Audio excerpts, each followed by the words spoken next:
আপনারা শুনছেন secret diaries, যেখানে প্রতিটি গল্প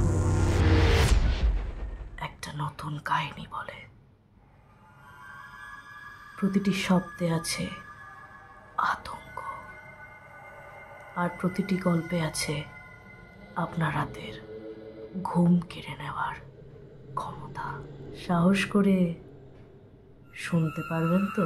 তাহলে চলুন শুরু করা যাক আজকের নতুন এপিসোড। আমাদের আজকের ঘটনাটা হচ্ছে ন্যাশনাল লাইব্রেরিকে ঘিরে। আলিপুরের বেলভেদিয়ার এস্টেটে অবস্থিত ভারতের বৃহত্তম গ্রন্থাগার ন্যাশনাল লাইব্রেরি। এখানে আছে প্রায় 20 লক্ষ বই। দিনে পাঠক আর গবেষকের ভিড়, কিন্তু রাত হলেই এই ভবনের পরিবেশ সম্পূর্ণ পাল্টে যায়। লেডি মেটক্যাফের আড্ডা শোনা যায়। এখানে ঘোরে এক ইংরেজ মহিলা, লেডি মেটক্যাফে। জীবদ্দশায় তিনি ছিলেন ভীষণ পরিচ্ছন্ন প্রিয়। এখনো নাকি তিনি বই ঠিকঠাক করে রাখেন। রাতে কেউ ভুল জায়গায় বই রেখে গেলে নাকি বইটা নিজে থেকে সরে যায়। অনেক পাঠক ঠান্ডা বাতাস টের পেয়েছেন যখন বইয়ের তাক একেবারে গুছিয়ে থাকে। রাতের পর গ্রন্থাগারের করিডোরে শোনা যায় পায়ের শব্দ, পাতার মর্মর আর ফিসফিসানি।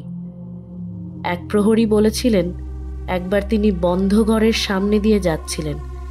ভেতর থেকে ভেসে আসছিল এক মহিলার কবিতা পাঠের আওয়াজ। দরজা খুলে দেখলেন ঘর অন্ধকার, কেউ নেই। 2010 সালে সংস্কারের সময় মাটির নিচে পাওয়া যায় এক গোপন কক্ষ। কোনো দরজা জানলা নেই। ভেতরে প্রবেশ করার পর শ্রমিকরা অসুস্থ হয়ে পড়েছিলেন।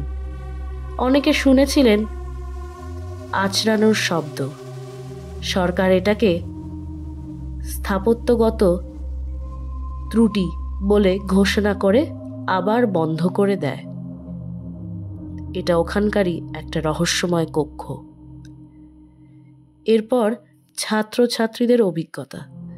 অনেক গবেষক যারা রাত জেগে পড়াশোনা করেছেন তারা বলেছেন, হঠাৎ চেয়ার নিজে থেকে সরে যায়, কাঁধে ঠান্ডা হাতের স্পর্শ টের পাওয়ায়, আর ছায়ামূর্তি তাকের মাঝে হেঁটে যায়।